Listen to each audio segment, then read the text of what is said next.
सभी पंच नमस्कार मंत्र का स्मरण करेंगे। नमो अरिहंताड़ं,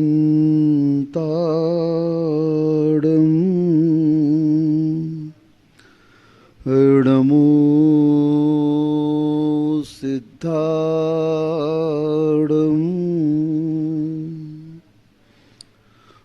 नमो आयरियाड़ं,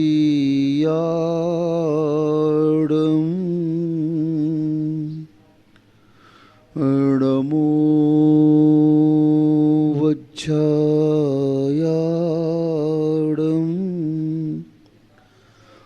नमो लोये सब्बसाहुड़ं,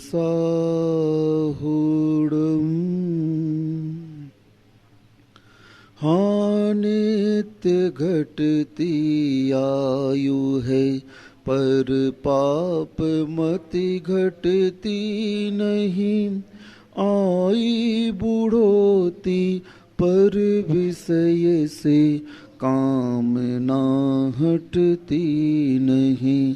मैं यत्न करता हूँ दवा मैं धर्म मैं करता नहीं, दुर्मोह महिमा से ग्रसित हूँ नाथ बच सकता नहीं। जय बोलो खैराट श्री कुंडलपुर के बड़े बाबा की जय। मूल नायक चिंतामणि पार्श्वनाथ भगवान की जय। परम पूज्य संत शिरोमणि आचार्य भगवान श्री विद्यासागर जी महामुनिराज की जय। परम पूज्य निर्यापक श्रमण मुनि श्री सुधा सागर जी महाराज की जय। ज्ञान ही सुख का मूल है, ज्ञान ही दुख का कूल, राग रहित अनुकूल है, राग रहित अनुकूल है, राग सहित प्रतिकूल। आचार्यों ने ज्ञान को ही सुख का कारण कहा है, और वही ज्ञान जब अज्ञान के रूप में परिणत हो जाता है, राग द्वेष से आवेष्टित हो जाता है, मोह से घिर जाता है, तो उस ज्ञान को आचार्यों ने अज्ञान कहकर के और दुख का कारण कह दिया। आज पार्श्वनाथ भगवान का केवल ज्ञान महोत्सव है। आज के दिन उन्हें केवल ज्ञान की प्राप्ति हुई थी।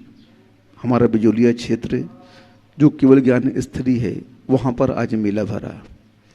हम देखते हैं कि 5 प्रकार के ज्ञानों में सम्यक ज्ञान 5 प्रकार के हैं और मिथ्या ज्ञान 3 प्रकार के हैं। इस प्रकार से ज्ञान के 8 भेद कहे गए हैं, और उस 8 भेदों में 4 ज्ञान जो सम्यक ज्ञान की बात चल रही है, पर जो 5 ज्ञान है, तो 5 ज्ञानों में 4 ज्ञान जो है वो छायोपशमिक ज्ञान है। और छायोपशमिक ज्ञान कर्म के क्षयोपशम से हुआ करते हैं, और वह कर्म के प्रभाव से समाप्त भी हो जाते हैं, क्षीर्ण भी हो जाते हैं। हमारा ज्ञान पूजनीय क्यों नहीं हो पा रहा है? हमें ये बात थोड़ा सा आज चिंतन करना है। हम भगवान के केवल ज्ञान की पूजा करते हैं, आराधना करते हैं। चतुर्थ निकाय के देव आकर के उस केवल ज्ञान की पूजा करते हैं, वंदना करते हैं। और जो हमारे महाराज दीक्षा लेकर के मुनि बने थे, और मुनि बनते ही मौन हो गए थे, क्योंकि उस छद्मस्त अवस्था में उस छायोपशमिक ज्ञान के बल पर वे धर्म का उपदेश नहीं देते हैं, क्योंकि उनके पास अभी पूर्ण ज्ञान उपलब्ध नहीं हुआ, और वह उस छायोपशमिक ज्ञान को निमित्त बना करके अपने उस छाय ज्ञान को प्राप्त करने का प्रयास करते हैं। क्योंकि मतिश्रुत ज्ञान जो है वह छाय ज्ञान का बीज कहा गया है। उस मतिश्रुत ज्ञान की दिशा जब हम राग द्वेष और मोह से हटा करके संसार के उन कारणों निमित्तों से बचा करके, उन संबंधों से हटा करके निज आत्मा की ओर जब हम लेकर के आते हैं, उस ज्ञान की धारा का हम जब निज आत्म तत्व को जानने का, पहचानने का पुरुषार्थ उसके माध्यम से करते हैं, तो वह ज्ञान केवल ज्ञान का कारण बन जाता है। केवल ज्ञान को प्राप्त करने के लिए उस ज्ञान के माध्यम से जो मतिसुत के रूप में है क्षयोपशमिक ज्ञान, अच्छा है, ये बुरा है, ये सुंदर है, ये कुरूप है, इससे लाभ हो रहा है, इससे हानि हो रही है, हर वस्तु के बारे में आप अपने ज्ञान के माध्यम से क्या चिंतन करते हो कि हमारे लिए कौन सी वस्तु उपयोगी है और कौन सी वस्तु अनुपयोगी है, उसका निर्णय तो आपने कर लिया। संसार दशा में देखा जाता है कि उन वस्तुओं के चेन में आप पूरी शक्ति लगा देते हो, पूरा ज्ञान झोंक देते हो, लेकिन परमार्थ की दिशा में अभी तक हमारा ज्ञान ये जान नहीं पा रहा है कि हमें अपने उस आत्म तत्व को प्राप्त कैसे करना है। बंधुओं, इस मनुष्य पर्याय में अगर हम इस आत्म तत्व को प्राप्त करने के उपाय नहीं जान पाए, उस राग द्वेष और मोह को छोड़ने की साधना नहीं कर पाए, तो फिर यह जन्म आपका व्यर्थ ही निकल जाएगा। हाँ, क्योंकि जब कभी भी केवल ज्ञान की उपलब्धि होगी, मोक्ष मार्ग पर आप आगे बढ़ेंगे, प्रक्रिया तो सेम होगी। इस प्रोसेस को तो अपनाना हर कोई को पड़ेगा। अब ये बात अलग है कि आपकी समझ में कब आएगा, नरक में जाके आएगा, त्रिंच गति में आएगा, मनुष्य बनकर के समझना चाहते हो, देव बन के, चारों गतियों में, क्योंकि असंगी पंचेंद्रिय तक नियम से जो भी पर्याय मिलेगी वह मिथ्यात्व के साथ होती है। संगी पंचेंद्रिय पर्याय भी मिथ्यात्व के साथ ही होती है, लेकिन सम्यक की उपलब्धि अगर हो सकती है तो संगीपना के साथ ही होती है, और वह संगीपना चारों गतियों का हो सकता है। अब ये अंदर की जो लब्धियां हैं, अंदर का जो क्षयोपशम है, ये आपका कब प्रकट होता है ये हम कह नहीं सकते, केवली गम्य है। या आप जाने, आपकी विशुद्धि, आपका तत्व चिंतन, आपका तत्व ज्ञान कितना उस आत्म तत्व की से परिचय प्राप्त कर रहा है, ये तो हमें ही देखना है।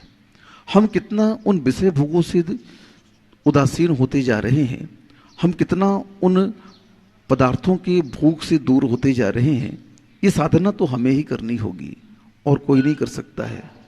अपने आत्मकल्याण, अपने आत्मा के विकास के लिए सोचना हमें ही पड़ेगा। हमारे सोचने से अगर आपकी आत्मा का विकास हो जाता तो हम तो जग कल्याण की चिंता प्रतिपल करते हैं। हम लोग तो हमेशा ये भावना भाते रहते हैं, सुखी रहें सब जीव जगत की, कोई कभी न दुख पावे। लेकिन हमारी भावना भाने से क्या होगा, जरा सोचो तो। सोच समझ करके इस साधना को अपनाना होगा।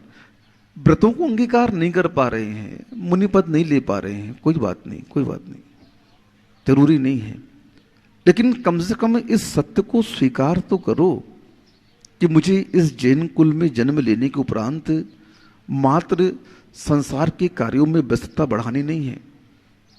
मैं मात्र यहाँ बिजी होने के लिए नहीं आया हूँ कि संसार के कार्यों को करते करते बस दुकान से घर और घर से दुकान का नाम जीवन नहीं है।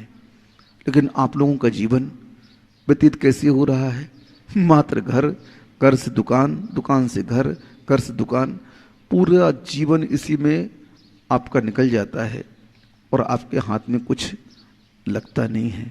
बस यूं करते करते पूरा आयु कर्म क्षय हो गया। क्या आया हाथ में, थोड़ी सी प्रतिष्ठा आ गई, ज़्यादा पुण्य हुआ तो थोड़ा सा शांति होगी परिवार में, और कुछ नहीं हुआ। लेकिन जो मूल प्रयोजन था वह मूल प्रयोजन हमारा सिद्ध नहीं हो पाया। मूल प्रयोजन मात्र एक ही है कि उस आत्म तत्व को पहचानने का पुरुषार्थ हमें करना है। उस राग द्वेष के परिणाम से हमें परिचित होना है कि जग में रुलाने वाला कौन है, और कोई नहीं है। जग में रुलाने वाला हमारा स्वयं का राग द्वेष है, मोह है, और कोई नहीं। दूसरा हमें दुखित कर ही नहीं सकता है। दूसरे के अंदर कोई शक्ति नहीं है कि हमें दुखित कर दे। उस निमित्त को पाकर के हम भले दुखित हो जाते हैं, लेकिन वह निमित्त मात्र है। करता तो आप हैं, भोगता तो आप हैं। उन परिणामों को कौन कर रहा है? हाँ, ज्ञान का सही फल परिस्थितियों और परिणामों के समय में निकलता है। आप कितने ज्ञानी हो इसकी पहचान हम कब करें? जब परिणाम और परिस्थितियां बिगड़ती हैं, उस समय अगर आपका ज्ञान सही कार्य कर रहा है तो समझना चाहिए हमारा ज्ञान समीचीन ज्ञान है। जो ज्ञान हमें विष्णु बुराइयों से बचाए, जो ज्ञान हमें उन बुरे निमित्तों से बचाए, जो ज्ञान हमें पद प्रतिष्ठा से बचा करके सम्यक धर्म की ओर लगाए, जो ज्ञान हमें वीतरागता से परिचय कराए, जो ज्ञान हमें वीतरागता से जोड़ने की शिक्षा दे, जिस ज्ञान के बल पर हम वीतरागता को अपनाएं, वो ज्ञान समीचीन ज्ञान कहा गया है। मोक्ष ऐसे नहीं मिलेगा, केवल ज्ञान की उपलब्धि ऐसे नहीं होगी। उन्होंने साधना की, उनके जीवन में कितना उथल पुथल रहा, कितना उपसर्ग हुआ, कितना परिसय उन्होंने सहा। मैंने कल कहा था कि मोक्ष मार्ग उपसर्ग और परिसयों से होकर गुजरता है, और उस परिस्थितियों में मात्र एक ही साधन है, समता परिणाम। बस समता परिणाम जिन्होंने रख लिया उसका आत्मकल्याण हो गया। और उस दशा में जो विचलित हो गया, क्या हो गया पंडित जी? कर्म उदय में तो आएंगे फल देने के लिए, चाहे अच्छे कर्म हो चाहे बुरे कर्म हो, वो उदय में आएंगे। और उस उदय में आने के उपरांत उस कर्म के उदय में राग द्वेष नहीं करने का नाम ही समता है। कर्मों का आश्रय मात्र कर्म के उदय से नहीं होता है। कर्म का उदय जब होता है तो उस कर्म के उदय में अगर हम राग द्वेष नहीं करते हैं तो नूतन कर्मों का बंध हो ही नहीं सकता है। कर्म सिद्धांत हमें यह सत्य बता रहा है कि कर्म का बंध कैसे होता है। मात्र कर्म के उदय से कर्म का बंध नहीं होता है। कर्म के उदय में राग द्वेष रूप जो परिणाम आत्मा करती है, उस राग द्वेष रूप परिणाम से बंध होता है। वो राग द्वेष रूप परिणाम कितना तीव्र है, कितना मध्य है, कितना मंद है, ये हमारे ऊपर निर्भर करता है। जितना तीव्र परिणाम होगा उसकी स्थिति और अनुभाग उतना तीव्र बनेंगे। जितना मध्यम होगा मध्यम बनेंगे, अल्प होगा अल्प बनेंगे, और नहीं होगा तो नहीं बनेंगे। भगवान पार्श्वनाथ के ऊपर उपसर्ग हुआ, उस उपसर्ग के दौरान उन्होंने समता रखी।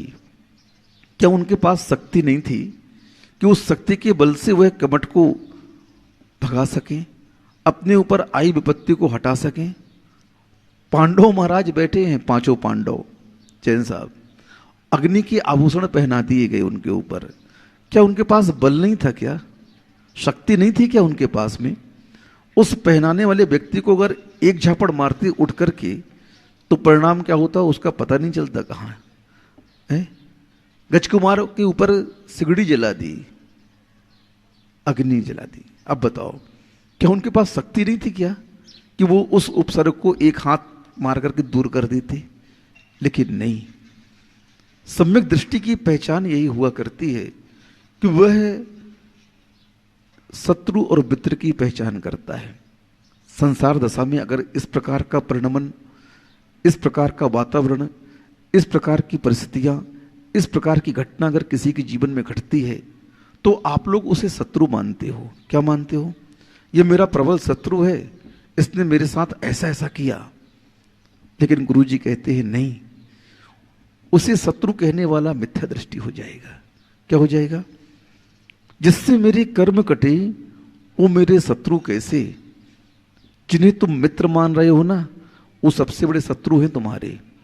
क्योंकि जिनके माध्यम से हमारे जीवन में राग द्वेष उत्पन्न हो रहा है, जिसके माध्यम से मोह प्रबल हो रहा है, जिसके माध्यम से हमें संसार में रुचि हो रही है, संसार में जीने की इच्छा हो रही है, उस परिवार के बीच में घिरे रहने का हम सौभाग्य प्राप्त कर रहे हैं, अपने आप को अहोभाग्य मान रहे हैं। वो प्रबल शत्रु हैं आपके। क्या है? समझ में नहीं आ रहा आप लोगों को? अभी नहीं आएगा। जब नरक निगोद की यात्रा करोगे इसके फलस्वरूप तो समझ में आएगा। उन नारकियों को अवधि ज्ञान होता है कि मैंने क्या किया। ओहो, परिग्रहों में अटका रहा, संबंधों में लटका रहा, झूलता रहा संसार में, और उसका परिणाम मुझे यहां नरक तक आना पड़ा। किसके लिए जोड़ा मैंने? किसके लिए इकट्ठा किया? वो तो ऐश कर रहे हैं। क्या कर रहे हैं? एक बच्चा जब जन्म लेता है परिवार में, तो देखो वो पुण्यात्मा कितना पुण्यात्मा होता है कि सारे परिवार को नौकर बना देता है। क्या कर देता है? एक बच्चे ने जन्म लिया आपके यहां, अब माँ देखो क्या बन गई। क्या बन गई? धोबन बन गई, रोटी वाली बन गई, सब मेहतरानी बन गई, सब कुछ उसको करना पड़ रहा उस बच्चे का। और वो क्या कर रहा? ऐश कर रहा। तुम उसके लिए झूला ला रहे हो, उसके लिए गाड़ी ला रहे हो, अपना पेट काट करके उसे पढ़ा रहे हो, सारी की सारी पापों का अर्जन कर रहे हो। कैसे मैं इसका पालन करूं? वो तो पुण्यात्मा है। क्या है? पुण्यात्मा है। और तुम उस पुण्यात्मा की सेवा में कैसे लगते हो देखो। और वह पुण्यात्मा उस भोग को भोगता है। क्या करता है? भोग रहा है भोग को। कमा रहे हो तुम, महाराज जी दान भी नहीं कर पा रहे हैं। बड़े महाराज के माध्यम से घोषणा हो रही है मंदिर की है कि भैया यहाँ पर चमलेश्वर जी का विकास चल रहा है, आप लोग आइए और अपने धन का सदुपयोग करिए। तो कई जैन तो ऐसे हैं जो मात्र अपने बच्चों के लिए कमा रहे हैं। अभी धन धर्म की तो बात ही नहीं जानते हैं कि धन का उपयोग क्या करना है। बस धन का एक ही उपयोग करना है उनके लिए। क्या करना है? मात्र अपने परिवार के लिए जोड़ना, बच्चों के लिए जोड़ना। इसके लिए महाराज जी आप क्या जानो, आप तो बाबा जी बन गए। अरे भैया बाबा जी बन गए तो हम क्या ऊपर से टपके क्या? इसी परिवार के बीच से तो आए हैं। मुनि का जन्म कहाँ होता है? श्रावक के परिवार में होता है और कहाँ होता है? तो क्या मैंने संसार नहीं देखा क्या? जब मैंने उस परिवार के सुख नहीं देखे क्या? उस परिवार के संबंधों के जो भी घटनाएं हुई कि वो नहीं देखी नहीं क्या? मैंने सब देखी। और यही होता आ रहा है। अनादिकाल से ये परंपरा चलती आ रही है और इस परंपरा के दास आज तक आप लोग बने हुए हो। ये परंपरा तोड़ने का पुरुषार्थ ही नहीं कर पा रहे हो आप लोग कि मैं किसके लिए करूं। सभी का अपना अपना पुण्य होता है, सभी का अपना अपना भाग्य होता है। तुम अगर उसके लिए रख रहे हो, वह कपूत निकल गया तो आपकी संपदा को क्या करेगा? मिट्टी में मिला देगा, नाश कर देगा, व्यसनों में खर्च कर देगा। और उसका दुष्परिणाम देखो तो कितना है। थोड़ा समझने का पुरुषार्थ करो, चेष्टा करो। इस मोह पर जब तक हम कुठाराघात नहीं करेंगे, इस राग द्वेष को जब हम छोड़ने का पुरुषार्थ नहीं करेंगे, तब तक ये छूटेगा भी नहीं। बहुत पक्का भूत है ये। कैसा भूत है? चपटने वाला भूत है ये राग द्वेष। और यह भगेगा कैसे? इस पर मुष्टि से प्रहार करना पड़ेगा। क्या करना पड़ेगा? मुष्टि से प्रहार करना पड़ेगा। ये पंच मुष्टि बनाओ। किसकी? 5 महाव्रतों की। और इस पंच मुष्टि से जब हम प्रहार करेंगे उस राग द्वेष के ऊपर, तब वह राग द्वेष भागेगा। मोहिनी कर्म को सबसे प्रबल कहा गया हमारे यहां। क्या कहा गया? कर्मों का राजा कहा गया। और युद्ध के दौरान क्या होता है? राजा को अगर बंदी बना लिया जाए तो पूरा युद्ध वहीं पर समाप्त हो जाता है। धर्म क्षेत्र में भी यही बात कही गई है, कर्म सिद्धांत में भी यही कहा गया है। बस एक को जीत लो, सब अपने आप तुम्हारे अधीन हो जाएंगे। 8 कर्मों में, घातीय कर्मों की श्रृंखला में जब देखा जाता है कि सबसे पहले कौन सा कर्म जाता है, तो सबसे पहले मोहिनी कर्म भागता है। कौन सा भागता है? हाँ, 10वें गुण स्थान से जैसे ही महाराज 12वें गुण स्थान पर बढ़ते हैं तो 10वें गुण स्थान तक उन कसायों का उपशम करते हुए, उस मोहिनी कर्म पर विजय प्राप्त करते हुए छलांग लगाते हैं। कहाँ? छपक श्रेणी से सीधे 12वें गुण स्थान में। बस। और 12वें गुण स्थान के अंत तक जो शेष ज्ञानावणी, दर्शनावणी और अंतराय बचे हुए हैं, उनको क्षय करके केवल ज्ञान की प्राप्ति कर लेते हैं। उस केवल ज्ञान की प्राप्ति में सबसे पहले भगा कौन? ये मोहिनी कर्म। कौन भगा? मोहिनी कर्म भगा। 10वें गुण स्थान में मोहिनी कर्म को समाप्त कर देते हैं। पूरी कसाई जो है ये मोहिनी कर्म का परिवार है, 28 का परिवार है। कितने का? चारित्र मोहिनी और दर्शन मोहिनी।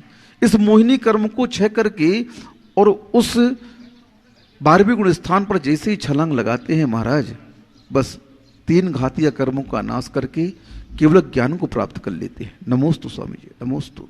बस ये जब तक पुरुषार्थ हमारे जीवन में हम स्वयं नहीं करेंगे तब तक कुछ भी हमारे जीवन में उपलब्ध होने वाला नहीं है, प्राप्त होने वाला नहीं है। उन साधकों के जीवन को जब हम देखते हैं, चाहे वह तीर्थंकर हों और चाहे सामान्य मुनि हों, उन्होंने साधना तो सबके लिए एक ही कही गई है। 28 मूल गुणों से अछूता कोई भी नहीं रहता है, लेकिन आगे बढ़ने का पुरुषार्थ आपको ही करना होगा, उस साधना को आपको ही करना होगा। लेकिन उस साधना के पूर्व भी कुछ कही गई है नियमावली, उस नियमावली को भी आपको पालन करना पड़ेगा। राग द्वेष का हनन हम घर में रहकर के जितना कर सकते हैं उतना करने का पुरुषार्थ करना चाहिए। सम्यक दृष्टि उस चतुर्थ गुण स्थान में रह करके क्या राग द्वेष का हनन नहीं करता है? क्या आपके पास में इतना विवेक नहीं है कि आप ये पहचान कर सको ये सर्प है, इसे मुझे जेब में रखना नहीं है? इतना विवेक है कि नहीं? ये कांटे से भरा राह है, इस राह में कांच पड़े हैं, कांटे पड़े हैं, मुझे इससे बच के चलना है। ये अंगार है, मैं इसे जेब में नहीं रख सकता। इतना ज्ञान तो आपके पास में है कि नहीं है? मुझे बताओ ना, थोड़ा सा है कि नहीं है? ये सर्प है, ये बिच्छू है, ये अंगार है, क्या उसे आप जेब में रखोगे? क्या क्यों नहीं रखोगे? उसके दुष्परिणामों से आप परिचित हो कि अगर मैं इसे जेब में रखूंगा तो मेरा जीवन समाप्त हो जाएगा, मैं मरण को प्राप्त हो जाऊंगा। इतना परिणाम आपको इस शरीर की सुरक्षा के लिए है। और यही ज्ञान अगर आत्मा की रक्षा की लग जाए कि ये राग द्वेष, ये चारों कसाए, ये मोह, ये सब उस सर्प की भांति है, अग्नि की भांति है। ये सामान्य जीव जंतु तो एक बार शरीर को मारेंगे, सुन रहे हो? सर्प काटेगा तो एक पर्याय तुम्हारी बिगड़ेगी, लेकिन मिथ्या तो काटेगा तो भव भव बिगड़ेगा तुम्हारा। भव भव तुम्हारे अनंत भाव इस संसार परिभ्रमण में निकल जाएंगे और कुछ भी उपलब्ध नहीं होगा। इस संसार के संबंध, इस संसार की संपत्ति, ये पद प्रतिष्ठा अनंतों बार प्राप्त की है, नहीं प्राप्त किया तो हमने सम्यक्त को प्राप्त नहीं किया। संसार परिभ्रमण ही बता रहा है कि उस सम्यक्त की उपलब्धि आज तक हमें हो नहीं पाई, इसलिए हम इस संसार में रुल रहे हैं, पर्यायों के ऊपर पर्याय प्राप्त करते जा रहे हैं। ये परिवर्तन जब तक आप सम्यक्त को प्राप्त नहीं करेंगे तब तक हो नहीं पाएगा।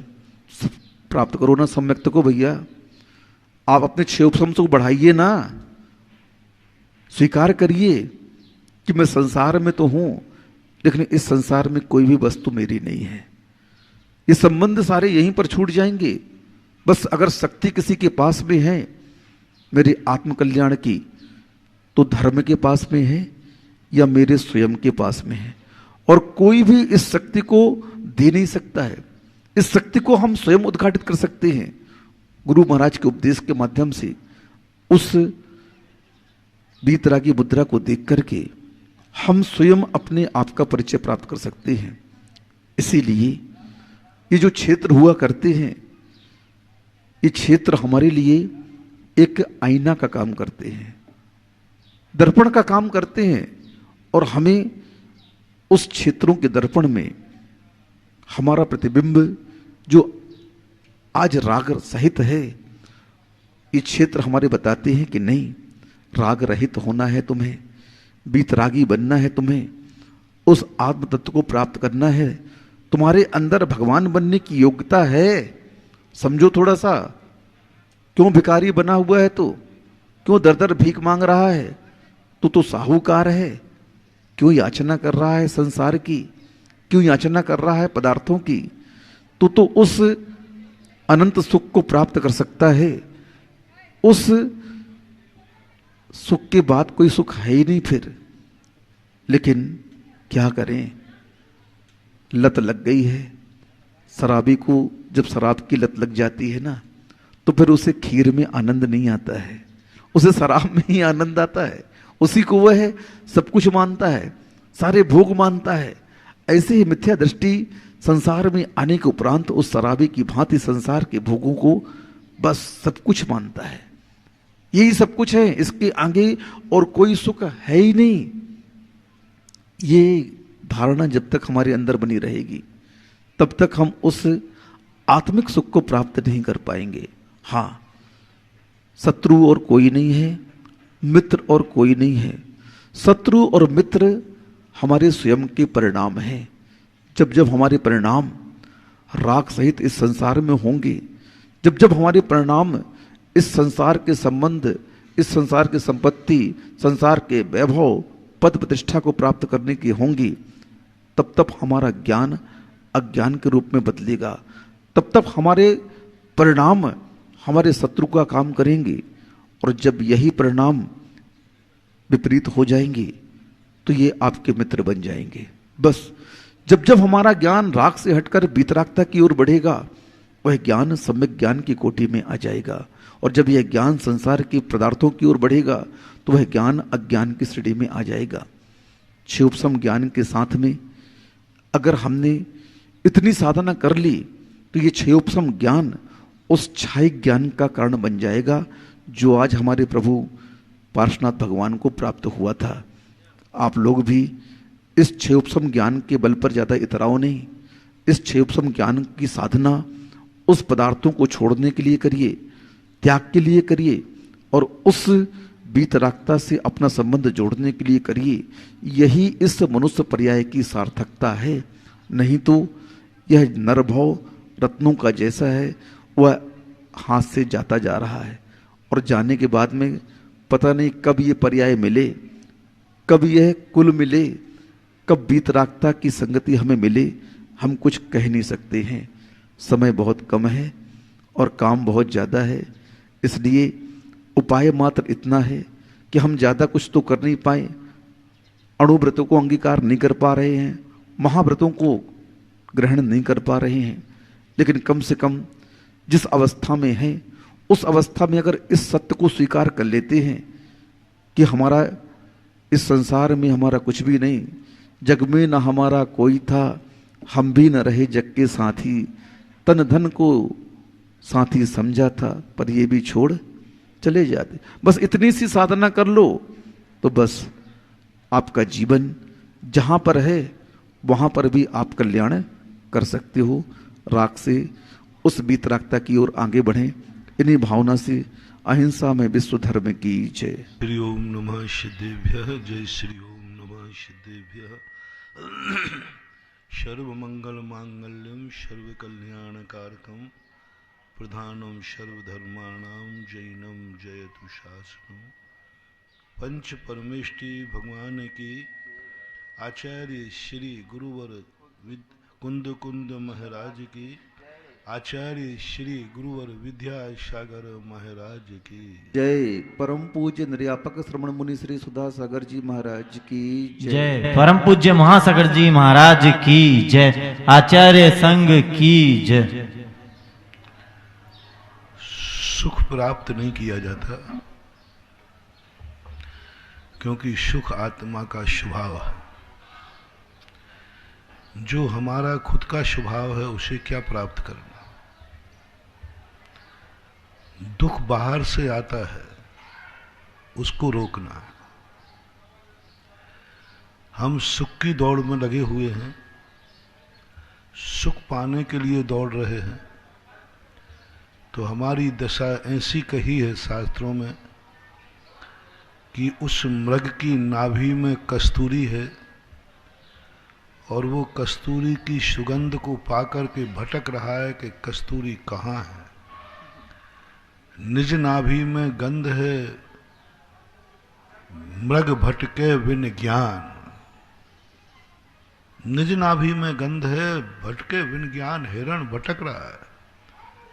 ये उदाहरण किसी हिरण का नहीं है, ये अपन सब हिरण हैं।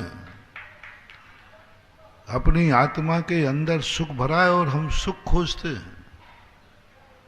सुख कभी, मैं सुखी कब होऊंगा।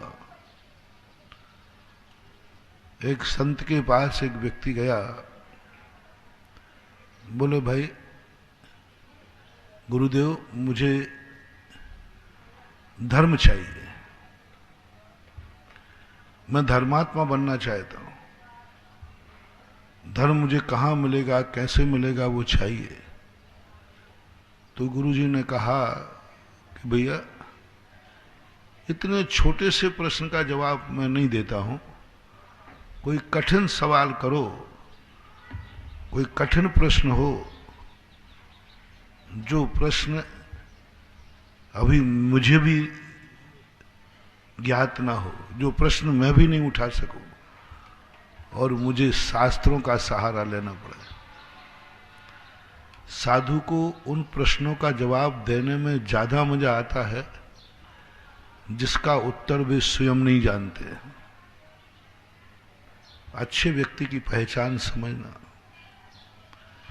वे उस चीज का उत्तर देने में ज्यादा रुचि रखेंगे जिसका उत्तर वो खुद नहीं जानते।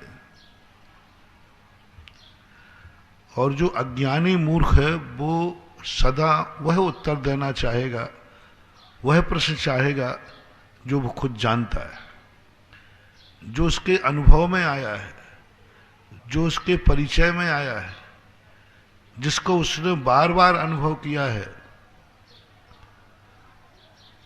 ऐसे प्रश्नों के समाधान व्यक्ति बहुत जल्दी देता है और कहता है मेरे अनुभव में आया, मैं अपने अनुभव से बोल रहा हूं, मैं परिचित है, ये रास्ता मेरा परिचित है, मैं इसी रास्ते से रोज को जाता आता हूं और ये मेरे जीवन में अनुभव में आया है। महानुभाव, अपने अनुभव को प्रमाण मान करके जो उत्तर देवे, तुम सावधान रहना, बहुत खतरे में पड़ सकते हो। संसार में रहने वाला व्यक्ति कभी भी अपने भक्तों को अनुभव की बात प्रमाणिकता की कोटि में नहीं लाता। वो अनुभव से उत्तर नहीं देता। अनुभव से उत्तर देने वाला स्वयं भटकेगा, दूसरे को भटाएगा। अब देखना आजकल सुधारवादी क्या कहते हैं, अरे भाई मैं तो वही उत्तर दूंगा जो मैं जानता हूं, जो मेरे अनुभव में आया है, जो मैं 24 घंटे भोग रहा हूं, वही उत्तर मैं दूंगा। ये आज के सुधारवादियों का लक्षण है, आज के विज्ञान का लक्षण है।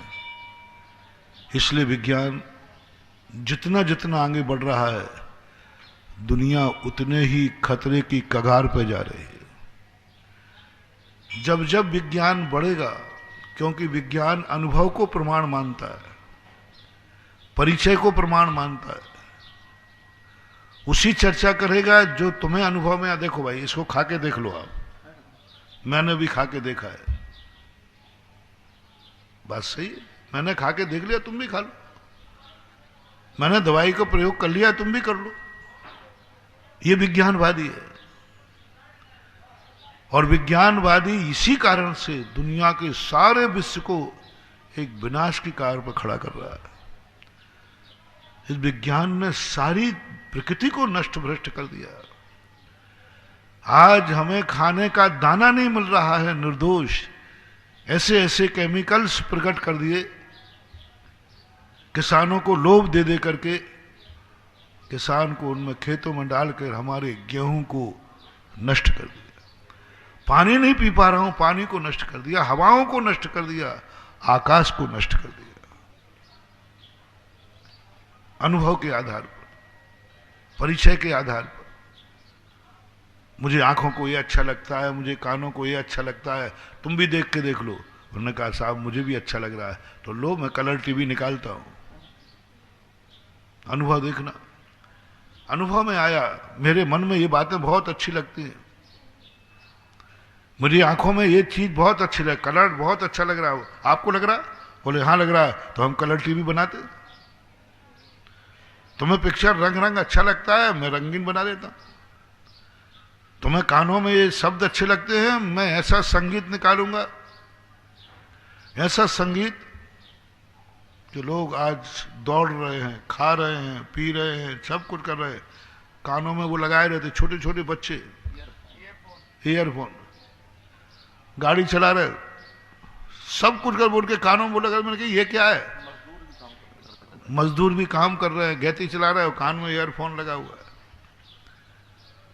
कानों में बहुत अच्छा सुहावना लगता है, बहुत अच्छा। नहीं हो तो तुम सुन के देख लो, मैंने तो सुन लिया, तुमने हाँ बहुत अच्छा लग रहा है, मैं ईयरफोन बना देता हूं। खाने की चीजों में बढ़िया चटपटी चीजें, देखो मैं ऐसे मसालेदार चीजें बनाऊंगा, मैंने खा के देखा बहुत स्वाद लग रहा, तुम भी खाओ। तुमने खाया, मांसाहार मिक्स करने लगे, देखो थोड़ा सा मांस डाल दो, थोड़ा सा अंडे का बघार लगा दो, नया, तो तुमने खाया, हाँ स्वाद तो आया, तो ठीक है, अब आज से बनना शुरू हो जाएगी। सारी चीजों का यही चीज है रचना इंद्री पर। आज एक बच्चे को मैंने कहा, अजमेर की घटना है, मैंने कि बेटा बाजार में तू कचौड़ी खाता है, खूब खाता था, भोजन करते ही नहीं था, माँ कहती थी महाराज जी भोजन करते ही नहीं घर में, रोटी नहीं खाता। मैंने बेटे कहा बाजार में क्यों खाते? मैंने कहा बेटा ऐसा कर, तू तुझे जो खाना है वो खाना, और तू लिस्ट बता दे, जो भी तू खाएगा मैं सब तेरे घर में बनवाऊंगा, मम्मी से कह दूंगा इसको जो पसंद है वही बनाओ। तो वो हिचक गया कि बाबा जी तो हमारी रसोई तक जा रहे हैं। वो सोचा महाराज जी कहेंगे कि देख बाजार का अशुद्ध होता है, ये होता है, तो मैं धर्म मरम नहीं मानता हूं। मैंने कहा नहीं बेटा, तुझे जो खाना है वो खाना, बस एक नियम ले ले, अपनी मम्मी की बनी हुई हाथ का खाएंगे। और मैं तुझे ये कह देता हूं कि मम्मी से मैं कह दूंगा कि बेटा को जो पसंद है वो बनाना। अब तुम्हारे पास क्या उत्तर है? तुम यही कह देते हो मम्मी वो चीज बनाती ही नहीं जो हमें खाना, तो वो बहाना भी हमने खत्म कर दिया। नहीं, तू जो मांगेगा वही बनेगा, तुझसे पूछ के बनाएंगे पहले से लिस्ट कि मम्मी आज मुझे ये खाना है, ये हो गया। बस तू घर में खा, जो खाना है घर का खा, मां के हाथ का खा। उसने कहा महाराज जी ये नियम नहीं ले पाऊंगा। मैंने कहा भाई मैं कह रहा हूं तुझे जो पसंद हो वो मिलेगा खाने को। कचौड़ी खाना, कचौड़ी मिलेगी, क्या क्या नाम है चाटों की मुझे पता नहीं है, सब चीजें मिलेंगी तुझे। वो कहता महाराज जी नहीं कर पाऊंगा। मैं ताज्जुब कर गया, मैंने कहा भैया बात क्या है? जब मैं इतनी गारंटी ले रहा हूं तुझे जो खाना है सब मां बनाएगी तेरे घर में खाना, बाजार का मत खाना, वही चीज आई। तो चाय पीना घर की पीना, जो कुछ खाना सब घर का खाओ और घर में बनेगा। उसने कहा महाराज जी नहीं खा पाऊंगा। मैंने क्यों? बोले महाराज जी एक दिन आप हमारी मम्मी की बनाई चाट खा लेना और एक दिन आप बुरा मत मानना, हम जो चाट खाते हैं वो एक दिन आप खा के देख लेना, आप भी वही मंगवाओगे, आपको भी दो। मैंने कि भैया आइटम है कि हाँ महाराज आइटम तो वही है, नाम वही है, लेकिन स्वाद वो नहीं है, स्वाद वो नहीं। मैंने क्यों? मां कोचिंग कर लेगी उस चाट वाले के यहां, कोचिंग जान रहे, मतलब पढ़ लेगी भाई तुम क्या बनाते हो क्या करते हो। तो बोले महाराज तो भी नहीं बना पाएगी। कई लोगों ने सीख लिया लेकिन वो बस ये चर्चा हो ही रही थी। 2-4 दिन, 8 दिन, 10 दिन ये चला। मैं ताज्जुब में, मैंने कहा भैया ये क्या मामला है, आइटम वही, सब कुछ वही। लेकिन वो कहता महाराज जी वो स्वाद नहीं आएगा, माँ के हाथ में स्वाद नहीं। मैंने क्यों नहीं, जो वो डालेगा वो डालो, लिस्ट बना के डालो, नाप के डालो, तौल के डालो, वो सब करो। बोले महाराज तो भी नहीं आएगी, मम्मी के हाथ में तो वो ताकत नहीं है जो स्वाद ला सके। कि अजब तमाशा है, स्वाद हाथ में है या वस्तु में है।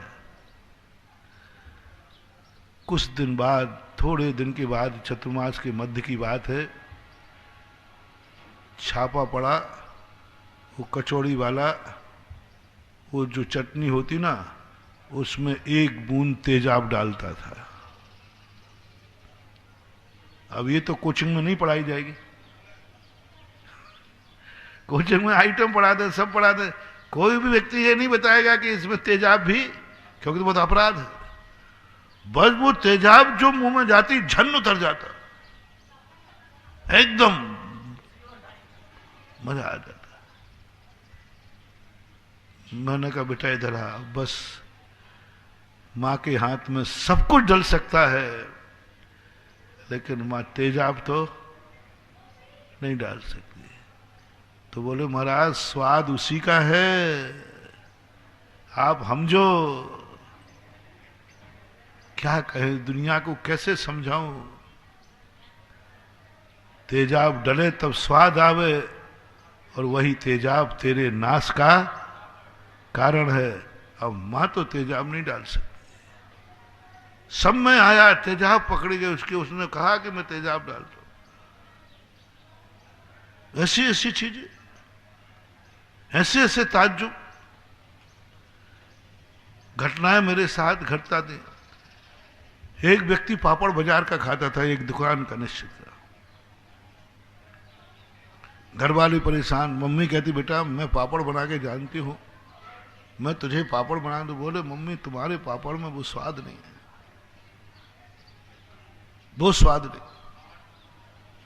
मैंने कहा बेटा क्या स्वाद है, जिसकी यहां जाता मैं उससे पूछाऊंगी क्या क्या डालता है। बोले पूछाओ।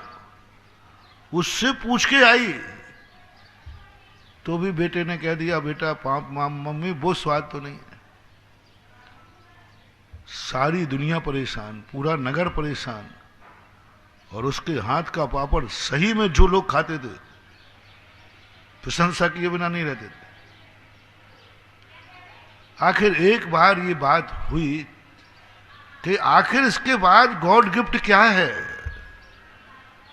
क्या चीज है इसके पास ऐसी जो इसके पापड़ों में स्वाद आता है, और वही चीज दुनिया बनाती।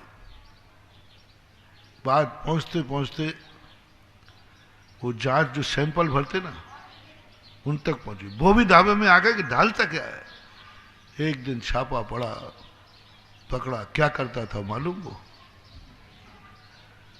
मनुष्य मर जाते ना, उनके शमशान घाट में हड्डियों को लेकर के उबालता था, इसलिए उसमें तीखापन अलग आता था। अब बोलो, लोग स्तब्ध रह गए। सारे बनिया जो रचना इंद्री के चटो सबसे जहां पापड़ जेनी का था, और वहीं से सब दंग रह गए कि हम तो अभी वो जो खा रहे ना वो तो हड्डियों का खा रहे थे। दूसरे दिन ही हड्डियां उठा के लावे, जल नहीं पावे। इस स्मशान घाट में लोगों की जो फूल चुनने जाते ना, फूल चुनने वैष्णव दर्शन में ज्यादा होता है, वो फूल ही गायब हो जाए। लोग चुनने जावे, फूल ही गायब हो जाए। अरे भाई फूल चुनने कोई रात में तो जाता नहीं, दिन होने पे जाता है ना। और मरघट में रात में कौन जावे, और हड्डियां कौन उठावे, खुली पड़ी रहती सबकी हड्डी। जो उठाने जावे वो उनको सुबह उठाना है खारी, वो तो रात में सब हड्डियां गायब हो जावे। लोगों ने कहा कोई राक्षस, कोई भूत हड्डियों को उठा ले जाता है। बड़ी तपस्याएं, बड़े विधान, बड़े झाड़ा फूंकी वाले आ गए, लेकिन फूल गायब होने लगे। उन्हें क्या मालूम कि फूल कोई एक ऐसा राक्षस है। अब ये तो मां नहीं डाल सकती ना। गुटखा में होता क्या है?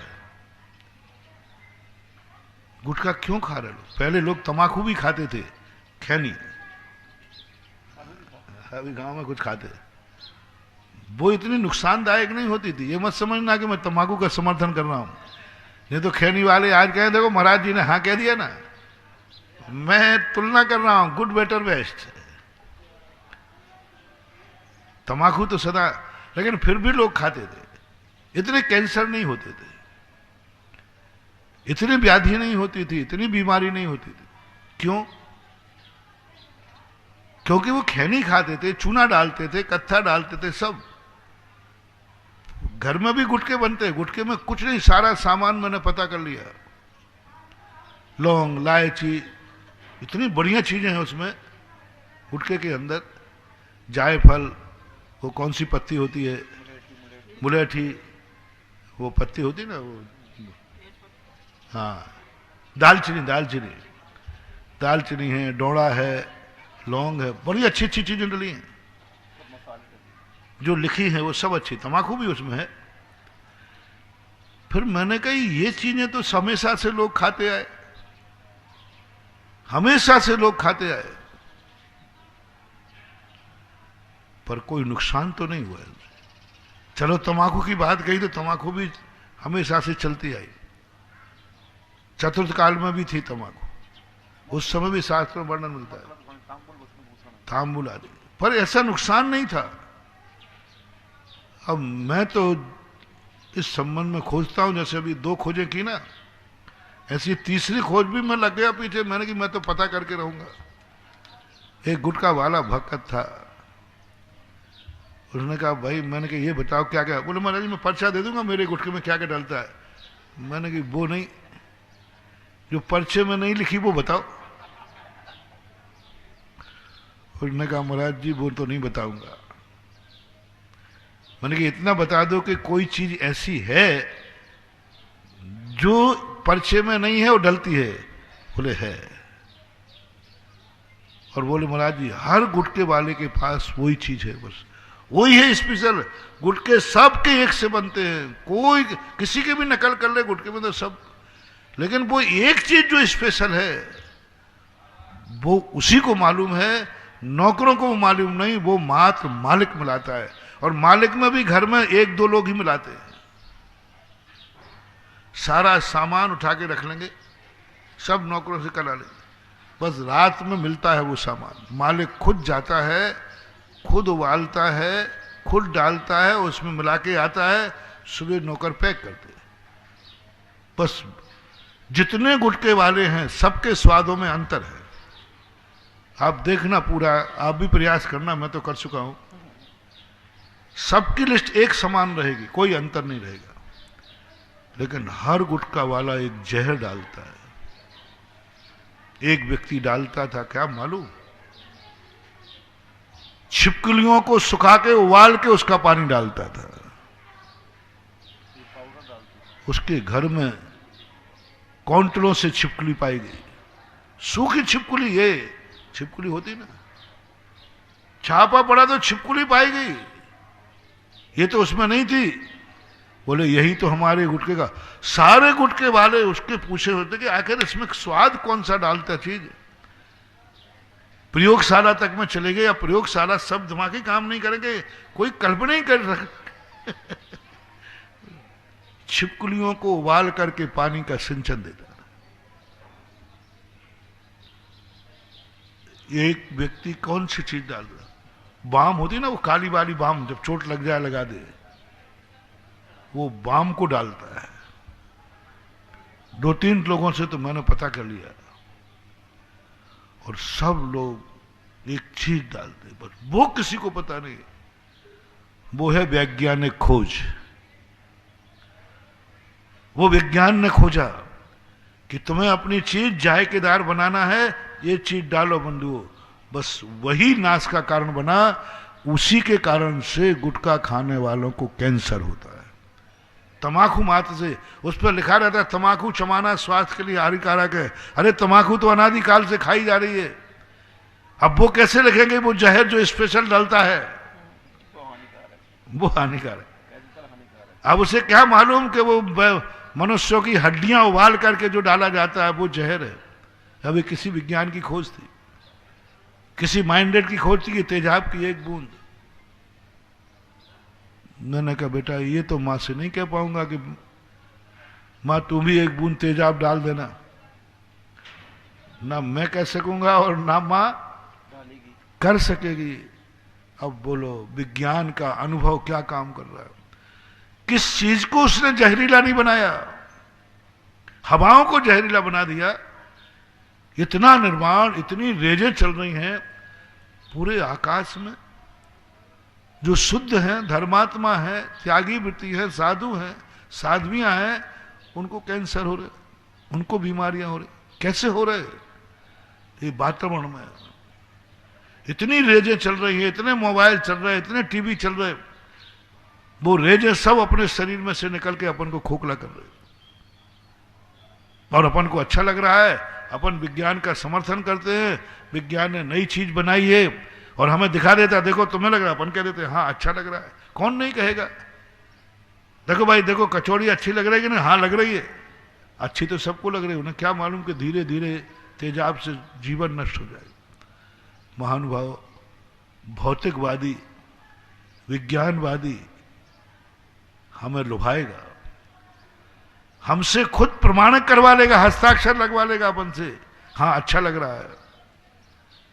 लेकिन जैनाचार्यों ने कहा जो व्यक्ति अपने अनुभव से बोले उसे प्रमाण मत मानना, जो हमें अनुभव करा देवे तो भी प्रमाण मत मानना। गजब जैन दर्शन का साक्षात वो कह रहा, साहब मैंने अनुभव करके, मैं अपने अनुभव से बोल रहा हूं, ये कार्य मैंने करके देख लिया, अनुभव में आ गया, बहुत अच्छा लगा, आपके सामने हो। और तुम्हें भी करके दिखा दो, तुम भी कहेगा कि हाँ मुझे भी अच्छा लग रहा है, मेरा बहुत अच्छा लग रहा है। महानुभाव, सत्य का निर्णय मत करना। तुमने खुद की गवाही दे दी है, महाराज मेरी दृष्टि से भी सब सही है, मुझे तो अच्छा लगा, और विज्ञान भी सही कह रहा है। महानुभाव मेरा बात मान जाना, सत्य मत मानना, ना तुम्हारा अनुभव झूठा होता है। एक बच्चे को मिट्टी खाने देना,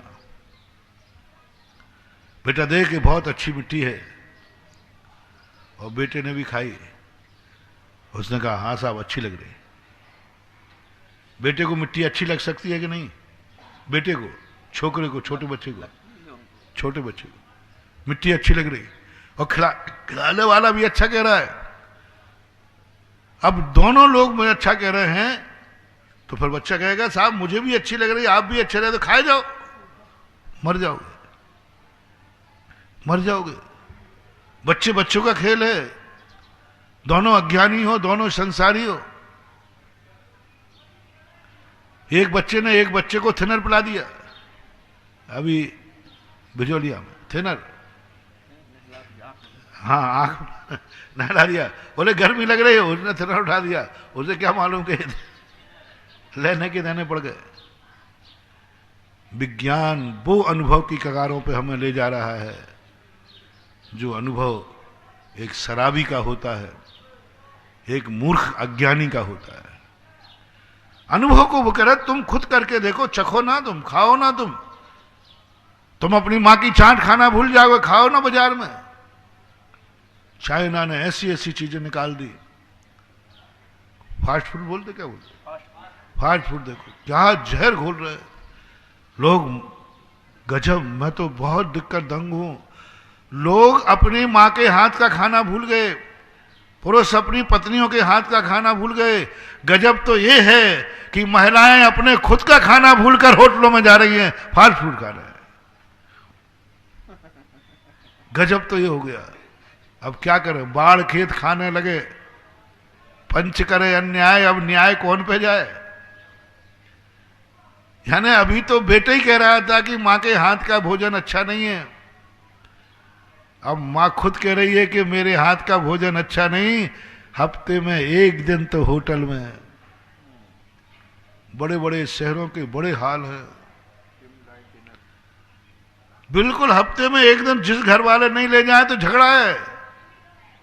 मैं हमेशा रोटियां बनाती रहूं, हफ्ते में एक दिन तो बाहर ले जाओ डिनर के लिए। जन्मदिन आ जाए होटल में, शादी की सालगिरह होटल में, अब शगुन हो रहा है मानो। अभी मैंने बिजोलिया में कहा था एक दिन, महानुभाव, जिस घर के बेटे को मां का भोजन हाथ का बुरा लगने लग जाए, सावधान, उस बेटे के अब बुरे दिन आने वाले हैं। कहीं ना कहीं से बुरा दिन आएगा। बहुत छोटा सा लक्षण दे रहा हूं। मां के हाथ से भोजन करना बुरा लगने लगा, मां के हाथ के भोजन में स्वाद नहीं आ रहा है, निश्चित समझना कोई ना कोई व्यक्ति के बुरे दिन आने वाले। मेरे टिप्स बहुत छोटे छोटे होते हैं और तुम्हारे जीवन में कभी कुछ नहीं आ सकता। एक नियम ले लो, मुझे मां के हाथ का भोजन सदा अच्छा लगता है, बस मुझे मां के हाथ का ही भोजन अच्छा लगता है। मुहावरा बनाया, हिंदी में एक मुहावरा है, मघा न बरसे भरे न खेत, माता न परसे भरे न पीठ। क्या कहा भारतीय आर्य पुत्रों को? मघा नक्षत्र होता है, एक भादों के महीने में आता है, उस नक्षत्र में बरसात नहीं होती तो खेत भरते नहीं, और माता न परसे भरे न पीठ। मां के हाथ की रोटी नहीं मिले पेट भर ही नहीं सकता, असंभव। यहां तक कि आचार्यों ने कहा फिर माता के हाथ के बिना पेट भरेगा नहीं तो मुनिराज का पेट कैसे भरे? फिर मुनिराज का पेट कैसे भरे? अब मुनिराज ने की तो मम्मी छोड़ दी, माँ बाप छोड़ दिए, और नीति है कि माता न परसे भरे न पेट। अब मुनिराज का पेट कैसे भरेगा? मां तो है ही नहीं। गजब। आचार्यों ने कहा गृहस्थ को आहार कराते समय गृहस्थ को मां का रूप धारण कर लेना चाहिए। गृहस्थ को मां की उपमा दी। साधु आएगा कैसे भोजन कराओगे? जैसे मां बेटे को कराती है। मैंने कहा ये क्या मामला हो गया, ये श्रावक मेरी मम्मी बनेंगे? मैंने इसको खोजा, मैंने कि मामला क्या है? तो ये दो बातें सोचने आई, साधु का पेट जब भरेगा जब मां खिलाएगी, और गृहस्थ से कह दिया गया मां बन के खिलाना महाराज को। जैसे मां बेटा बोल के नहीं जानता, बेटा मांग नहीं सकता, फिर भी मां समझ जाती है कि इसको बेटा रो रहा था। मां ने कहा इसको भूख लगी है। अरे उसने तो बोला ही नहीं भूख लगी है, उसने तो बोला ही नहीं भूख लगी है। हो सकता है सिर दर्द कर रहा हो तो बोले नहीं भूख लगी है। अरे भाई उसने बोला नहीं है, उसने कुछ कहा ही नहीं है, वो तो पालने में पड़ा है, बोले भूख लगी है। अरे तू तो सर्वज्ञ हो गई क्या? अवध ज्ञान हो गया क्या? भूख लगी है। अरे उसको सिर दर्द कर रहा हो, कोई कीड़ा काट रहा, नहीं भूख लगी है। कैसे जाना तुमने? अभी बता दे दो। उसने उठाया, दूध पिलाया, बच्चा चुप हो गया। अरे गॉड गिफ्ट मां को। बच्चा बोलता नहीं है, बच्चे को पसली में दर्द है। अरे तूने डॉक्टर को दिखाया नहीं, कोई एक्सरा उतारा नहीं, और तवा लाई और सेंकने लगी। तू कौन सी डॉक्टर नहीं है, तुझे कैसे पता पसली में दर्द है? माता होता है ऐसा कि नहीं? पसली सेंक गई, बक्का है, सेंका, बच्चा चुप हो गया, शांति हो गई। इसी प्रकार महाराज को कहा, महाराज बालक बनकर के आ रहे हैं मौन लेकर, वे अपनी तकलीफ बताएंगे नहीं, वे मुंह से कुछ मांगेंगे नहीं, वे इशारा करेंगे नहीं, यथाजात मुद्रा कही। आहार को जाते समय साधु को कहा है यथाजात मुद्रा में जाना। यथाजात मुद्रा कहलाती है सद्या बालक। जैसे जन्म का बालक निर्विकारी होता है, निर्विकल्प होता है, कुछ नहीं जानता, और सब कुछ उसकी मां देती है। आहार को जाते में सद्या जात, बालक वत जाना। कुछ बोलना नहीं, तकलीफ बताना नहीं, क्या खाना है इशारा करना नहीं। अब सब चीजें तुम्हें किसको जानना है? महाराज को क्या चाहिए, समय कौन सा मौसम है, क्या तकलीफ है। संसार में रोगियों के डॉक्टर तो दुनिया में देखे, लेकिन साधु का डॉक्टर होता है श्रावक। क्योंकि साधु के लिए वो डॉक्टर काम नहीं आते। आज का वैज्ञानिक डॉक्टर साधु के काम नहीं आ पाता। वो तो बात बहुत बहुत मुश्किल होती है। सबसे बड़ा डॉक्टर कौन है साधु का? श्रावक। श्रावक को ज्ञान होना चाहिए इस समय कौन सा मौसम है। श्रावक आते ही ठहराने के समय सोचना चाहिए, महाराज इस समय कौन सा मौसम है, कौन सा क्या चीज इस समय साधु के योग्य है, क्या नहीं है। एक स्थान पर मैं गया, शुरू में राजस्थान में आया और मैं विहार करके, उन्होंने मेरा बहुत अच्छा कमरा बना करके पैक कर दिया। महाराज जी यहीं रुकिए, यहाँ आचार्य श्री आए थे, आओ, तो आचार्य श्री भी यहीं रुके थे। तो मेरी और भी शुद्धि बढ़ गई कि मैंने चलो जिस कमरे में गुरुदेव रुके थे आज रात में थे। अब जो रात में मुझे ठंड लगी, अकड़ जाओ, मेरी पीठ में दर्द हो गया। इतनी ठंड कि मुझे रात में समझ में नहीं आया कि आज इतनी ठंड क्यों पड़ रही। और कोई बाहर कोई टेम्परेचर कोई डाउन नहीं था, सामान्य टेम्परेचर, पता नहीं। सुबह मैं उठा तो मैंने छुल्लुकों से कहा, लोग भी बैठे थे आचल, मैंने कहा आज तो बहुत ठंड लगी। तो एक साहब कहते, पता नहीं महाराज आपको कैसे लगी, आचार्य श्री भी इसी में रुके थे, उन्होंने तो कुछ नहीं कहा, और 10-12 दिन रुके थे। आप तो एक दिन में ठुटर गए। एक दिन आप आचार्य श्री इसी में रुके थे, वो सारे कमरे में से यही पसंद आया था उनको। और भी कमरे, महाराज जी तो कहते नहीं यहीं ठीक, वो यहीं बैठते थे, यहीं सोते थे। अरे मैंने कहा ये तो मुझे गुरु के विरुद्ध में खड़ा कर दिया। आपको पता नहीं कैसे लगा महाराज जी। अब मेरा दिमाग तुरंत चला, मैंने कहा कुछ दिमाग लगा नहीं तो ये बदनाम करेंगे। जिसको आचार्य श्री को जो अच्छा लगा वो इनको अच्छा नहीं लगा। तो मैंने कहा भाई आचार्य श्री कब आए थे? बोले जून के महीने में, ब्याह और चतुर्मास के लिए जा रहे थे रास्ते, और मैं था ठीक जनवरी में। जून और जनवरी की राशि तो एक है। मैंने कहा भैया वो जून में आए थे। फिर मैं उठा देखा तो उस कमरे के ऊपर पानी की टंकी थी, पानी की टंकी होती ना, और पूरी दीवारें गीली थी। होता जून में तो वो कमरा अच्छा है ना, लेकिन जनवरी में। अब विवेक डॉक्टर को, गृहस्थ को होना चाहिए। तुमने तो कह दिया इसमें आचार्य श्री कहते, अरे भाई दिन कौन से थे? ये विवेकहीनता कहलाती है। भक्ति अच्छी है, भावना अच्छी है, 50% क्या 70-80% साधु का डॉक्टर श्रावक को होना चाहिए। श्रावक ही डॉक्टर काम करेगा। 90% श्रावक काम करता है साधु को। औषधियां काम नहीं करती, दवाई काम नहीं करती। साधु को हमेशा ध्यान रखे कि साधु आ रहा है, कौन सा मौसम है, कौन सा कमरा है। आहार के समय पूरा ध्यान रखे। मां की उपमा दे रहे तुम्हारे लिए, देखना, सुनो रे श्रावक को। आहार कराते समय तुम महाराज की मां हो, मां।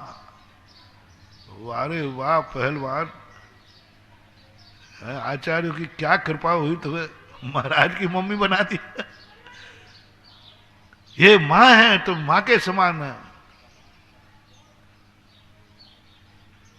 ऐसा नहीं करना, नहीं तो वहां तुम डांट फटकार करने लग जाओ।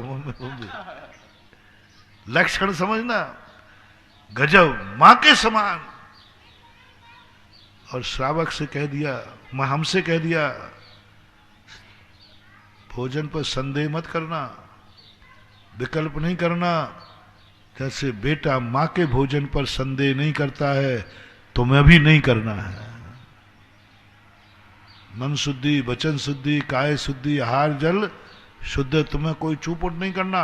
अवध ज्ञान मत लगाना, मना पर ज्ञान मत लगाना। अवध ज्ञान है नहीं, मां के भोजन का मेडिकल टेस्ट नहीं होता।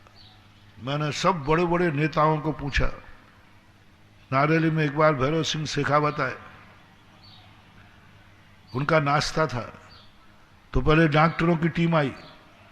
तो मैंने क्यों आए?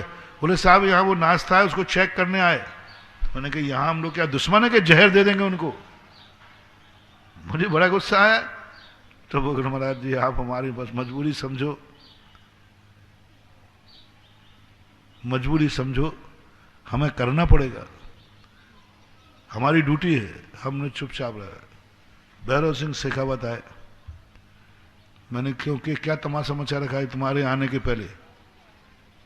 हमारी प्रेस्टीज का सवाल है, तुम्हें यहां क्या जहर दिया जाएगा? बोलो मैं तुम्हें जहर दिलवाऊंगा। तो भैरव सिंह शेखावत तो कूटनीतिक चाणेंगे, बोले नहीं आप नहीं दिलवाओगे। तो बोले मेडिकल क्यों आया? बोले महाराज जी यदि आपने नाश्ता तैयार किया हो तो मैं सारे मेडिकल को सस्पेंड करूंगा। क्यों गए? नाश्ता किसने तैयार किया था? आपने किया था क्या? नहीं। तो बोलो महाराज आप पे संदेह नहीं हुआ, जिन्होंने ये फल लाए थे, पानी लाया था, नौकर लाया था, उनका तो भरोसा नहीं है, उनको मेडिकल टेस्ट किया। मैंने कहा शेखावत अब मानना पड़ेगा तुम बाबा जी को कैसे शांत कर पाए। आप थोड़ी करोगे, वहां कौन क्या कर दे। फिर मैंने कहा अच्छा ये बताओ, तो तुम्हारी पत्नी, उनकी पत्नी का नाम शायद सूरज देवी था और मां भी रही होगी, क्या ये डॉक्टर लोग तुम्हारे घर में, जब तुम्हारी पत्नी भोजन करती है घर में, उस दिन भी मेडिकल जांच होती है? बोले महाराज जी जिस दिन ये चले जाएंगे तो वो निपटा देगी। किस लिए आए हो? अच्छा तेरा मुख्यमंत्री कल बन गया, मेरा तो 20 साल से है पति, मारना होता तो कभी के बोले नहीं, मुख्यमंत्री जब घर में भोजन करता है, मां के हाथ का भोजन करता है, पत्नी के हाथ का भोजन करता है, बहन के हाथ का भोजन करता है, मुख्यमंत्री पद पर रहते हुए घर में कभी मेडिकल टेस्ट नहीं होता। यही हमारे जैनाचार्यों ने कहा, हे श्रमण किसके यहां गए हो भोजन करने? होटल में? दुश्मन के? नहीं, श्रावक के यहाँ, शुकुल के यहाँ, भक्त के यहाँ, धर्मात्मा के यहाँ। तो उन्होंने कहा ठीक है, अवध ज्ञान मत लगाना, ऐसे भोजन करना जैसे मां के हाथ का बेटा भोजन कर रहा हो। है तहत तुम्हें नहीं सोचना है, श्रावक सोचेगा। और आज यदि मैं सही कहता हूं, ये परिभाषाओं को लेकर के मैं कहूं कि आप तो सब मेरी मां हैं और मुझे क्या सोचना, तो आज तो तुम सब तरफ से विवेक खो चुके हो। तुम जून का महीना और जनवरी के महीने में बैठा के कहोगे बाबा जी गुरुजी यहीं बैठे थे। आज यदि हम लोग सावधान नहीं रहे तो तुम लोगों को आहार के संबंध में विवेक ही नहीं है, किस ऋतु में कौन सा समय क्या परिवर्तन करना, क्या आहार देना, किस साधु को क्या आहार देना, ये तुम्हारे ज्ञान में आता ही नहीं, आना चाहिए। एक घटना आती है शास्त्रों में, वर्तमान युग में एक साधु बीमार थे और वो द्वारका में पहुंचे। कृष्ण जी जान गए कि इस समय महाराज बालक के समान है। जैसे बालक अपनी वेदना को नहीं बता नहीं पाता।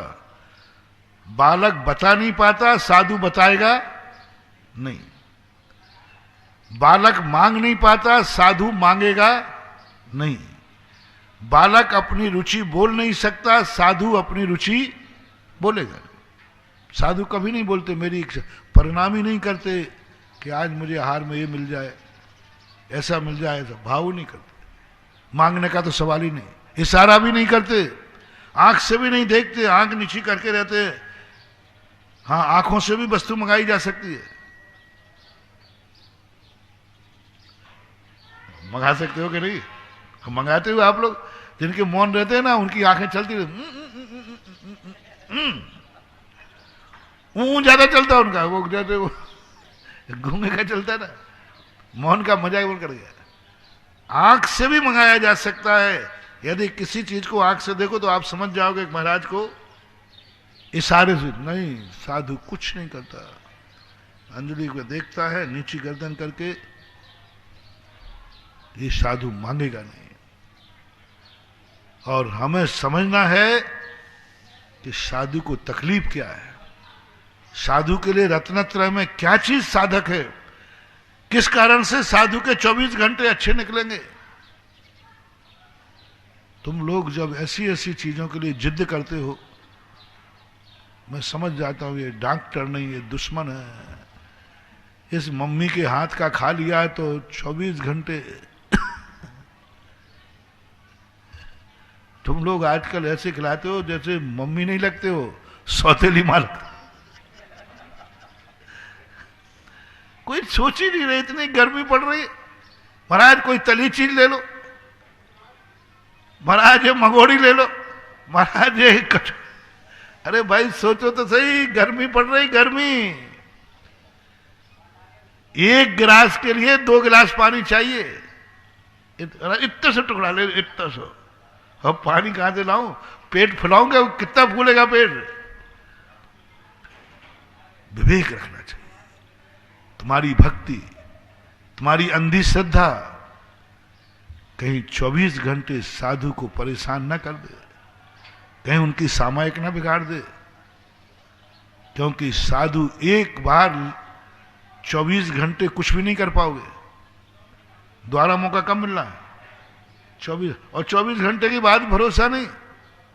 वो तो चूक हो गई, अंतराय हो गया, थोड़ी सी भूल से अब क्या कर लोगे? 24 घंटे ठिकाने लगेगा।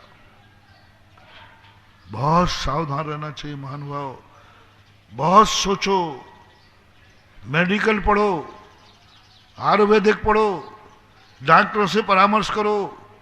आहार देने वालों को इतना ज्ञान होना चाहिए कि साधु मरीज है और तुम डॉक्टर हो। वो दवाई में नहीं, भोजन पर। पानी में ऐसे होना चाहिए, जो चाहे पानी पिला दो। कुआं का पानी, अरे कुआं में देखो तो सही, फ्लोराइड है, खारा है, क्या क्या चीजें होती है, TDS होता है। डॉक्टर होना चाहिए। नहीं, चौका लगाना सरल मत समझो रे। एक बेटे का पालन करना सरल मत समझो। 100 अपने जवान बच्चों को पाला जा सकता है जो अपनी तकलीफ बता देते हैं, अपनी तकलीफ बता देते हैं, सब कर लेते उनको। लेकिन एक अबोध बालक को पालने में पड़ा है, उसके क्या अच्छा है, उसके लिए क्या स्वास्थ्य के लिए फायदेमंद है, कौन सी चीज नुकसान है, ये ज्ञान तो अच्छे अच्छे डॉक्टरों को नहीं होता। लेकिन ये ज्ञान किसको होता है? माँ को। साधु के संबंध में डॉक्टर फेल है महानुभाव, सारे डॉक्टर फेल है। डॉक्टरों का दिमाग ही काम नहीं करता। लेकिन श्रावक कहता है महाराज, डॉक्टर साहब आप छोड़ो महाराज को, हम महाराज की बीमारी जानते हैं और हम महाराज के डॉक्टर हैं। श्रावक चौका लगाने वाला डॉक्टर, जब तुम चौका लगाते हो उसको ऊटी मानो, ऑपरेशन थिएटर मानो, औषधालय मानो। इस समय महाराज को भोजन नहीं करा रहे हो, महाराज को दवाई दे रहे हो। जो कुछ भी तुम दे रहे हो हर चीज में ये भाव, जैसे डॉक्टर सोचता है ना ये गोली देने से कितना फायदा है, कितना नुकसान है, साइड इफेक्ट क्या है, ऐसे ही तुम आहार को बनाते समय पहले बैठो सब परिवार के लोग,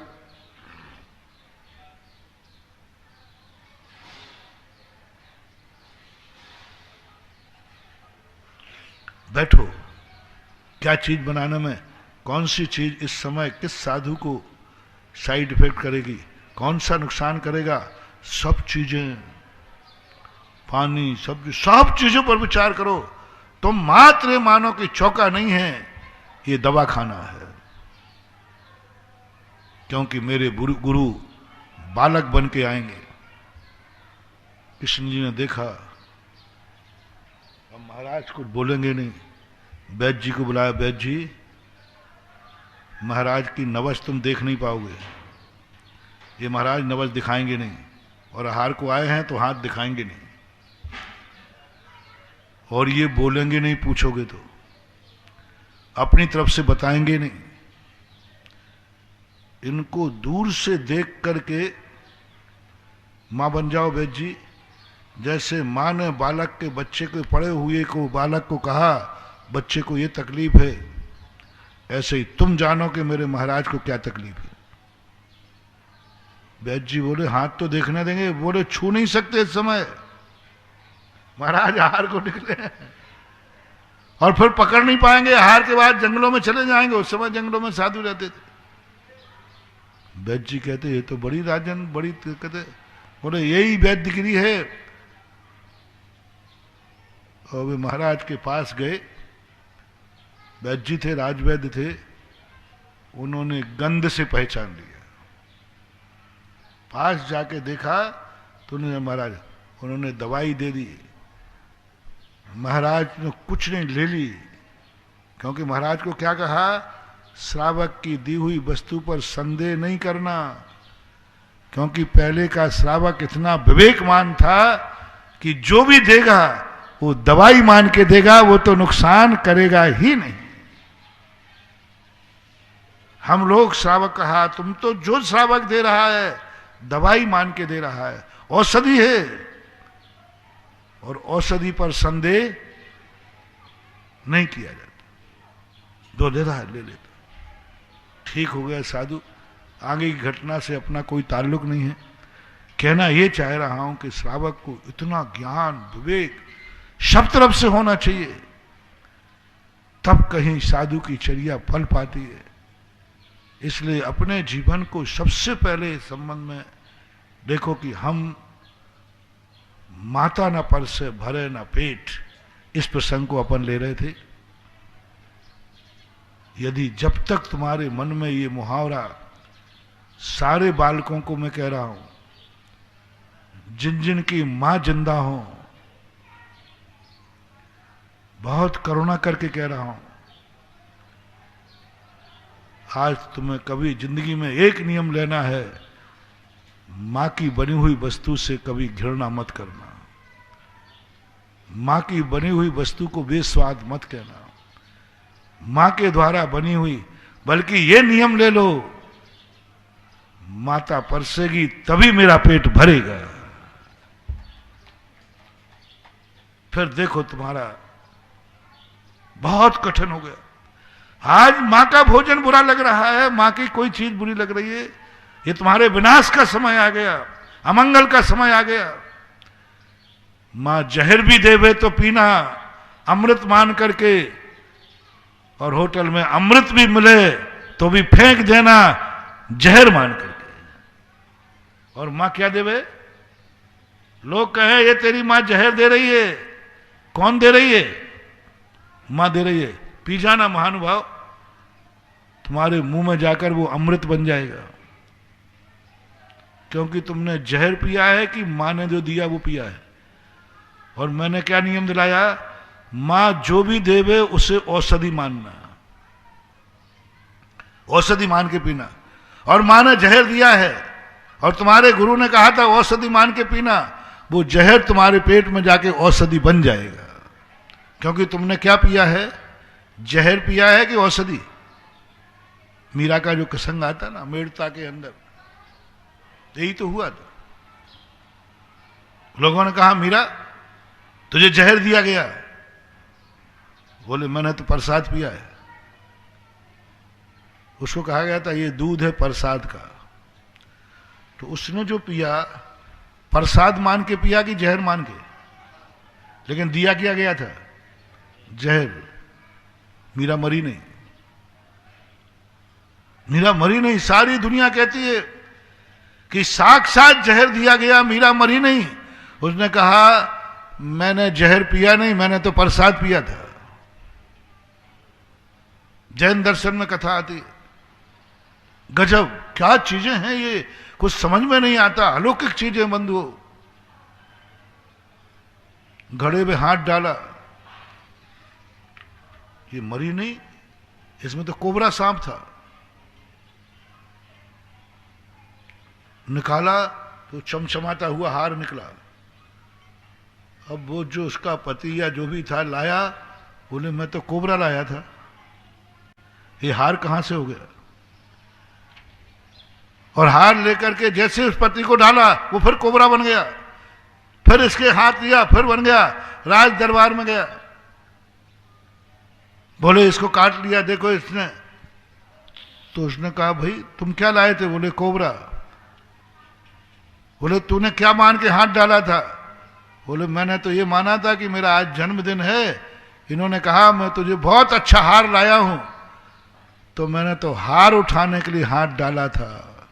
क्या है ये सब? क्या है ये सब? ये कौन सा चमत्कार है, अतिशय है। पत्नी ने क्या मान के हाथ डाला? इसमें हार है। पति लाया क्या था? कोबरा। ये सब कैसे हो गया? ये सब कैसे हो गया? विश्वास। पति मुझे हार लाया, मुझे जन्मदिन पर। उसने कितने उत्साह से, तुम लोगों को कल्पना होगा, पति जब कोई चीज तुम्हें प्रेम से लाता है तो तुम्हें कितना आनंद आता है। कम से कम मुझे चाहे थे, मुझे हार लाया, उसने कितने उत्साह से निकाला, और जो उत्साह से निकाला वही निकला, और जो लाया था वो गायब हो गया। मीरा का जहर। इसी प्रकार तुम्हारे लिए कह रहा हूं, मां दे रही है, देने दो जहर। तुम कहना मां मुझे जो भी देगी वो सब मेरे लिए औषधि का काम करेगा, और मां ने मान लीजिए खोटे भाव से जहर दे भी दिया, तुम्हारे मुंह में वो औषधि बन जाएगा, तुम खुद नीलकंठ बन जाओगे, महादेव की कृपा हो जाएगी। महादेव को नीलकंठ कहते हैं। लोग कहेंगे मां कहे मैंने तो जहर दिया था। मम्मी तूने क्या दिया मुझे पता नहीं, मैंने तो औषधि पी थी, मेरे गुरु ने कहा मां औषधि देता। श्रावक का ऐसा। तो महानुभाव, ये सबसे बड़ी चीज आपके जीवन में आ रही है। आपको मां का बनाया हुआ भोजन बेस्वाद लग रहा है, लेकिन जो दुर्भाग्य में बता रहा था, बेटे को ही मां का भोजन बेकार नहीं लग रहा है, मां को खुद अपने हाथ का भोजन बेकार लग रहा है। जाओ, अब तुम्हारे कुल में कलंक लगने वाला है, अब ये कुल बर्बाद होने वाला है। क्योंकि मां खुद कह रही है कि मुझे अपने हाथ की चाट अच्छी नहीं। पत्नी खुद कह रही है मुझे एक दिन होटल में ले चलो। मां, पत्नी, बहन, घर में जब नारी, लो महानुभाव, समय आपका हो रहा है, हो गया, तो आप लोग इतना सा सोच लें, कभी यदि ये नारी घर जाती कहे कि एक दिन बाजार में चलो, समझ लेना तुम्हारे घर के विनाश का समय आ गया। फिर अपन चर्चा करेंगे। आज इतने कह के विराम करता हूं। महावीर भगवान है कि परम उपकारी निर्यापक क्षमण मुनि पुंगाव श्री सुधासागर जी महाराज की जय। जिनवाणी स्तुति के लिए, जिनवाणी के ज्ञान ते सुजय लोकालोक, सोवाणी मस्तक नमो सदा दे थूडो। हे जिनवाणी भारती तोय जपो दिन रैन, जो तेरा शरणा गया सपावे सुख चैन। देव बजू हरियंत को गुरु सेवा निर्गन, दया धर्म पालो सदा यही मोक्ष का पंथ।